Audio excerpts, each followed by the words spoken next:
आज का टॉपिक है क्लास 10वीं का 2013 में पूछा गया ऑब्जेक्टिव प्रश्न। देखिए पहला प्रश्न से हम स्टार्ट करते हैं।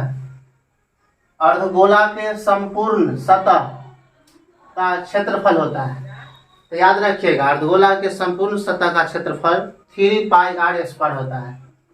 हाँ, कभी कभी पूछ देता है अर्धगोला के वक्र पृष्ठ, तो अर्धगोला के वक्र पृष्ठ का क्षेत्रफल 2 पाई r स्क्वायर होता है, लेकिन यहाँ संपूर्ण पूछ रहा है तो ऑप्शन नंबर बी हो जाएगा। 44 मीटर परिधि वाले वृत्त की त्रिज्या क्या होगा? देख लीजिए, वृत्त का परिधि का फॉर्मूला होता है 2 पाई r। परिधि कितना दिया है? 44।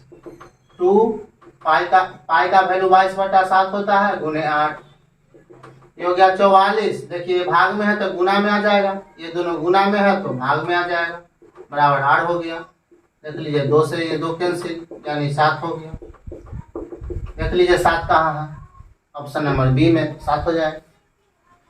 3 नंबर प्रश्न में बोल रहा है 2,3 और 4,1 के बीच की दूरी निकालना है। देखिए दो बिंदु के बीच की दूरी का फॉर्मूला क्या होता है? एक बिंदु ए मान लेंगे, ए बी मान लेंगे। देख लीजिए क्या है? 2,3 और है 4,1। दो बिंदु दे दिया। आप जानते हैं ये होता है x1 y1 x2 y2। अब दो बिंदु के बीच की दूरी निकालना है तो दो बिंदु के बीच की दूरी का फॉर्मूला होता है x2 माइनस x1 के whole square plus y2 minus y1 के होल स्क्वायर। देख लीजिए x2 का मान क्या है? 4, x1 का मान है 2 का होल स्क्वायर, y2 का मान क्या है? 1, y1 का मान देख लीजिए 3 पूरा का होल स्क्वायर। देख लीजिए 4 में से 2 घटाइएगा 2 हो जाएगा, 1 में से 3 घटाइएगा -2 हो जाएगा। अब 2 का अब देख लीजिए 4 और 4 कितना हो जाएगा? 8। अब 8 को तोड़ के देखिए, 2 से 4 2 हो गया, 2 गुने 2 गुने 2। देख लीजिए दोनों का जोड़ा लगा, दोनों के बदला 1 बार आएगा, अंदर में ये हो गया मात्रा। देख लीजिए ऑप्शन कौन है? 2 ऑप्शन नंबर ए हो गया 3 का आंसर है। चौथा नंबर प्रश्न है किसी बिंदु से y अक्ष की दूरी क्या कहलाता है? हम कल बतलाए थे किसी बिंदु से y अक्ष की दूरी या x निर्देशांक बोलेंगे, नहीं तो भुज बोलेंगे। तो देख लीजिए तो भुज तो यहाँ ऑप्शन है नहीं, तो इसीलिए किसी बिंदु से y अक्ष की दूरी क्या कहला जाएगा? भुज। भुज तो ऑप्शन में नहीं, तो x निर्देशांक, x निर्देशांक को ही भुज कहते हैं। अगला प्रश्न है 5 नंबर, 2 समरूप त्रिभुजों की भुजाएं दिया हुआ है 4:9, तो इन त्रिभुज का क्षेत्रफल। तो कल बतलाए थे जब भी भुजा दे दे और क्षेत्रफल निकालने के लिए बोले तो हमेशा वर्ग कर देना, यानी स्क्वायर कर देना। तो देखो 4 का स्क्वायर 16 और 9 का हो जाएगा 81, ऑप्शन नंबर हो जाएगा सी।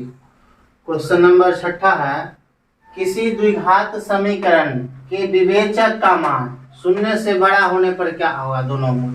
देखिए बोल रहा है विवेचक यानी डी का मान क्या होगा? 0 से बड़ा। तो 0 से बड़ा होगा तो याद रखिएगा वास्तविक और भिन्न होता है।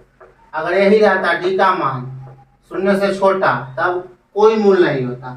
अगर डी का मान होता 0 के बराबर तो मूल वास्तविक और समान होता। लेकिन यहाँ पर देखिए क्या बोल रहा है कि विवेचक का मान 0 से बड़ा है। 0 से बड़ा है यानी पॉजिटिव है, यानी वास्तविक और भिन्न हो जाएगा। क्वेश्चन नंबर 7 देख लीजिए, 9 sec square theta minus 9 tan square theta. 9 common ले लीजिए, अंदर में हो गया ये sec square theta minus tan square theta.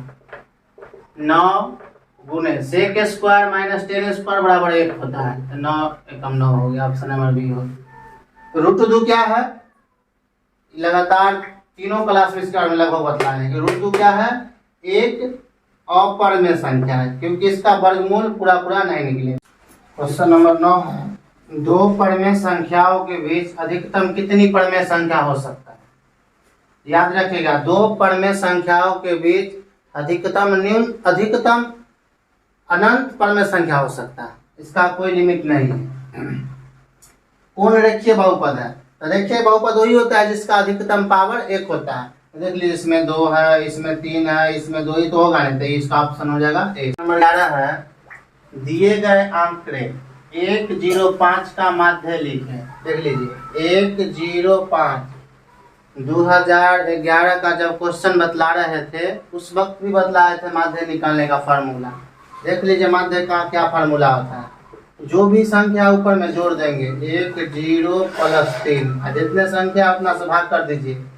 3 संख्या है, 1 5 6 और 3 से भाग कीजिएगा तो 2 हो जाएगा, यानी इसका आंसर हो जाएगा क्वेश्चन नंबर 11 का 2। एक निश्चित घटना की प्रायिकता क्या होती है? तो याद रखिएगा निश्चित घटना की प्रायिकता 1 होता है और अनिश्चित का 0, लेकिन यहाँ निश्चित पूछ रहा है इसीलिए इसका उत्तर हो जाएगा 1। क्वेश्चन नंबर 13 देख लीजिए। एक फार्मूला होता है sec square theta minus tan square theta बराबर 1। तो सेक स्क्वायर थीटा प्लस 1 इधर आएगा तो माइनस 1, ये माइनस है उधर जाएगा तो प्लस हो जाएगा। कुल मिला के सेक स्क्वायर थीटा -1 बराबर हो गया टेन स्क्वायर थीटा। देख लीजिए साइन 30 का मान क्या होता है? ये तो देख लीजिएगा डिग्री माप वाला में सरनी साइन 30 का मान 1/2 होता है। किसी भी वृत्त पर कितनी स्पर्श रेखा खींची जा सकती है? याद रखिएगा अनंत। एक वृत्त पर अनंत स्पर्श रेखा खींची जा सकती है। विरोधी समीकरण के कितने हल होते हैं? कोई हल नहीं होते हैं। विरोधी का मतलब हो गया कोई नहीं, कोई हल नहीं होगा। देखिए tan square 36 degree cot square 54 degree, एक को तोड़ दीजिए। टेन स्क्वायर 90 में से 54 घटाएंगे तो 36 हो जाएगा। ये हो गया कॉट स्क्वायर 54 डिग्री। देखिए अब ten square 90 degree minus theta होता है कॉट थीटा, था कॉट 54 बट्टा में कॉट 54 कट गया, आंसर हो गया 1। देखिए इसको लिखना है परमेय संख्या के रूप में। 1.34 के परमेय संख्या के रूप में कैसे लिखेंगे? तो 34 देख लीजिए पॉइंट के बदला 1 दिया जाता है, उसका जितना अंक है उतना शून्य दे देंगे। 2 अंक है तो 2 शून्य, आधा कर दीजिए इसको भी आधा कर दीजिए, यानी कुल मिला के आ गया 67/100, यानी इसका आंसर हो जाएगा। अब आगे देखिए क्या सभी वास्तविक संख्या परमेय संख्या होता है? तो याद रखिएगा परमेय संख्या